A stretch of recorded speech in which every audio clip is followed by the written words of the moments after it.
Here are the 3 time management mistakes that I see adults make at work all the time that make them constantly have to run from one thing to another, putting out fires and just trying to keep their heads above water in order to survive at their jobs. So the very first one is not time blocking. Time blocking is exactly what it sounds like. It's that putting something on your calendar to actually set out that I answer emails from 9 to 10 or 9 to 11, that I, work on this task from this time to this time, and that I have this completed by this time. Now, time blocking, if you look at the most successful people in the world, and I'm trying to get better at it myself, guys, because I know we get distracted. I know people come in, there's an urgent email, there's an urgent call, your boss calls a meeting, whatever it has to be. But as much as possible, you have to start getting used to blocking your time on your calendar and planning ahead, because if you don't plan ahead, you'll always be responding to everybody else's fire, and everything that you do will be reactive versus proactive, and that doesn't feel good as far as making an impact and having control of your time. Second thing goes along with time blocking is that the adults that I see have the most problems with being able to prioritize things at work are ones that don't schedule themselves. And I will literally sit down with somebody that I coach and have them schedule out their entire day just like they were trying to do it for their kid. So if you sit down and say, this is the time I'm going to get up, this is the time I'm going to go for my run, this is the time I'm going to go for breakfast, this is when I arrive at work, and this goes with time blocking. This is how I schedule things out. By the end of the day, I want to have X and Y completed every day.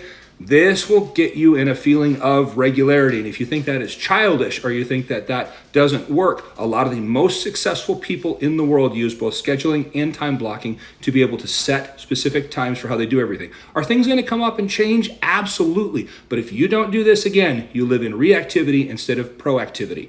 And the very last thing that you need to do if you're trying to get control of your time and to de-stress yourself at work is to learn to say no, and to learn to put up boundaries. If you don't do this, you'll never be able to get your time back. Somebody comes in, this is urgent to them. Doesn't mean it's urgent to you. It means it's urgent to them. So learn to say, hey, I can understand that this is a concern for you, but right now I have to finish the project that I'm working on. My time is already dedicated to this right now. I can get back to you at 3 o'clock today, or I can get back to you at 9 o'clock tomorrow. And if it's anybody other than your direct reporting supervisor, you have the right to say that to people, because their emergencies are not your emergencies. And even if it is your direct supervisor, you need to learn to let them know if they come in and they try to just drop something that is, a big, flaming pile of has to be done at this minute, is to say, well, I'm working on this right now. If you want me to focus on that, I won't be able to get this done on time. So which one has priority to you?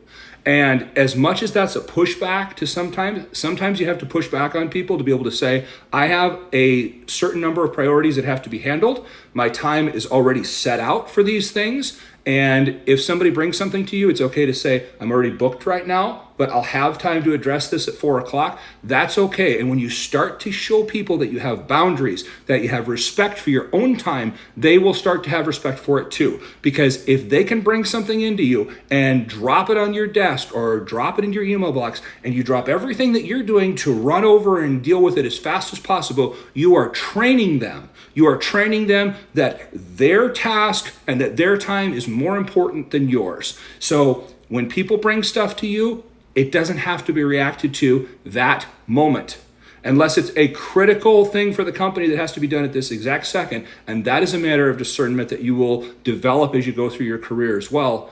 It's okay to say, I'm not going to deal with that right away. I'm going to make sure that I answer it within 24 hours, and I'm going to prioritize what needs to be done for me now.